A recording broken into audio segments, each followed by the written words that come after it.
બનાસકાંઠામાં થરાદના જેતળા ગામે બે જૂથ વચ્ચે થયેલી અથડામણમાં રાજપૂત સમાજના યુવકો સામે લૂંટની ખોટી ફરિયાદ નોંધાઈ હોવાની રાજપૂત સમાજના આગેવાનોએ એસપીને રજૂઆત કરી।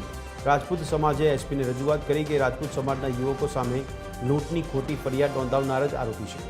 બંને વચ્ચે થયેલી અથડામણના સીસીટીવીમાં ફરિયાદી રાજપૂત સમાજના યુવકો પર હુમલો કરતા હોવાનો આરોપ લગાવ્યો છે।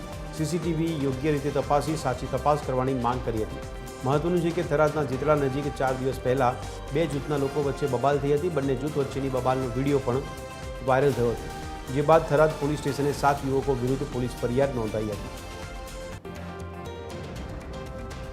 पूरा बनासकांठा जिल्लामांथी राजपूत समाज पूरी आवी छे न्याय माटे, कारण के आज 3 दिवसथी अमे एक खाली जे अमारा उपर हुमलो थयो छे अमारा युवानो उपर, ए हुमलाना माटे केस करवा पोलीसने घणी बधी जग्याए अमे वागथा थरा 3 दिवसथी 100-200 ની સંખ્યામાં અમે જઈ રહ્યા હતા, પણ કોઈ જગ્યાએ અમને ન્યાય મળતો નથી।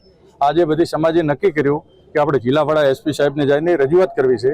હાલ બધા યુવાનોની સાથે એસપી સાહેબે મને આશ્વાસન આપ્યું છે કે હું તપાસ કરી જે પણ સાચું હશે એ બહાર લાવશું। કે સાહેબ આ જે બનાવ બન્યો છે એના તમે ખરેખર જે તથ્ય છે તમે જુઓ, સીસીટીવી ફૂટેજ જુઓ તો તમને હકીકત જણાઈ આવશે કે આ જે ફરિયાદ લૂંટની જે ફરિયાદ કરી છે એ પોતે આરોપી છે, કારણ કે એ પોતે જાનથી મારી નાખવાનો હુમલો કરે છે। એનાથી બચવા માટે કરીને થરાદ પોલીસ સ્ટેશનમાં ખોટી લૂંટની ફરિયાદ દાખલ કરે છે। એટલે અમારી જે સાચી ફરિયાદ છે થરાદ પોલીસ દ્વારા આગથરા પોલીસ દ્વારા હજી સુધી લેવામાં નથી આવી, અને એ રજૂઆત કરી એટલે અને તમામ પુરાવો અમે એમને આપ્યા છે।